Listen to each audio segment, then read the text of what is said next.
Jamnagar police દ્વારા દરિયાઈ વિસ્તારમાં ચેકિંગ હાથ ધરવામાં આવ્યું હતું। મળતા અહેવાલ મુજબ સી વિજિલ અંતર્ગત પોલીસ એલસીબી એસઓજી સહિતની ટીમો દ્વારા મોક ડ્રીલ યોજાઈ હતી।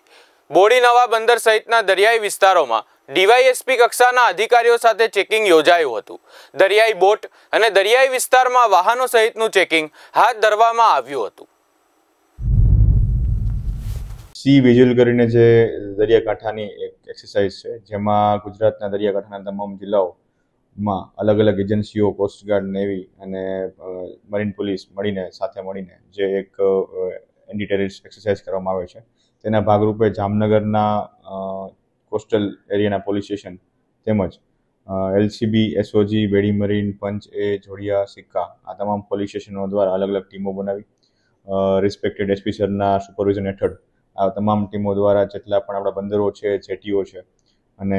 આપણા લેન્ડિંગ પોઈન્ટ્સ છે, આ તમામ જગ્યાએ રાઉન્ડ ધ ક્લોક ડિપ્લોયમેન્ટ રાખી અને ચેકપોસ્ટો કાર્યરત કરી અને જેટલા પણ શંકાસ્પદ વ્યક્તિઓ અથવા તો વાહનો મળી આવે એ તમામની ચેકિંગ હાથ ધરવામાં આવેલ હતું। અને આ તમામ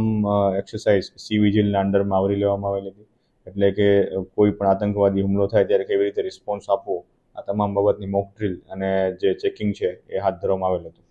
રૂટીનમાં જે મરીન પોલીસ સ્ટેશન છે એમના બોટો દ્વારા દરિયા વિસ્તારમાં તેમજ જે કાંઠા વિસ્તાર છે તેમાં આપણું જોડિયા પોલીસ સ્ટેશન છે, પંચ પોલીસ સ્ટેશન છે,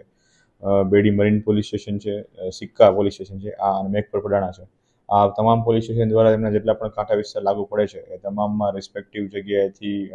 પોલીસના ડિપ્લોયમેન્ટ દ્વારા કોઈ વખત